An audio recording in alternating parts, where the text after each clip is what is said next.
কিন্তু তারা যদি এসব করতে যান তাহলে কিন্তু দাঙ্গা থেকে শুরু করে আরো অনেক কেস আছে।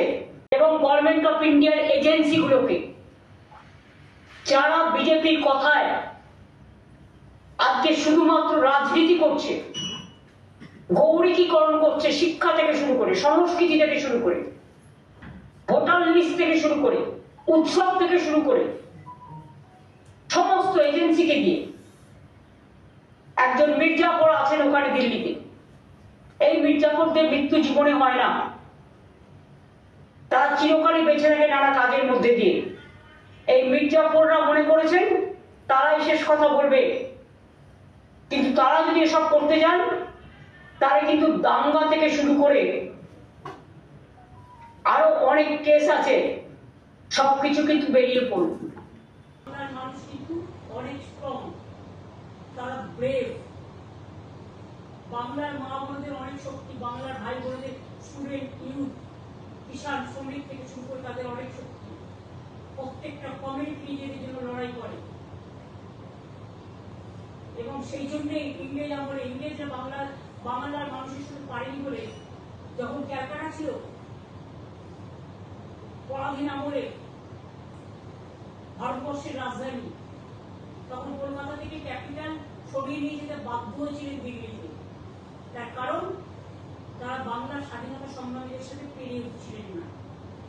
আজকে বিজেপিকেও আমি আবেদন করব, আগুন নিয়ে ফেলবেন না, কন্ট্রোল ইউর সেলফ ফার্স্ট।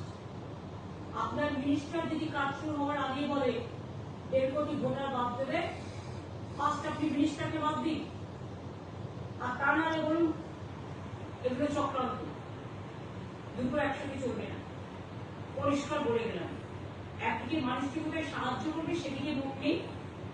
নির্বাচন করা ছাড়া এই গভর্নমেন্ট অফ ইন্ডিয়া কোনো কাজ করে না। কপিগুলো আপনাদের কাছে খবর দিয়ে দেবে।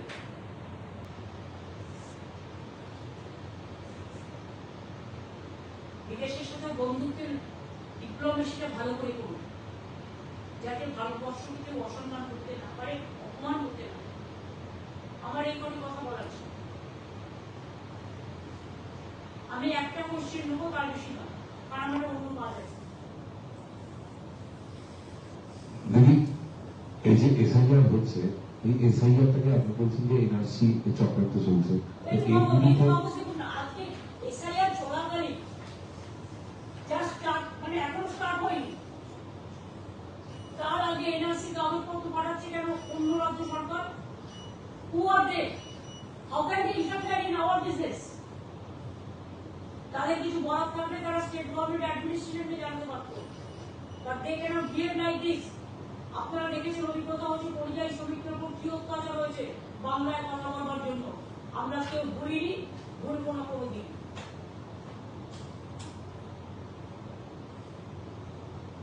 ঠিক আছে।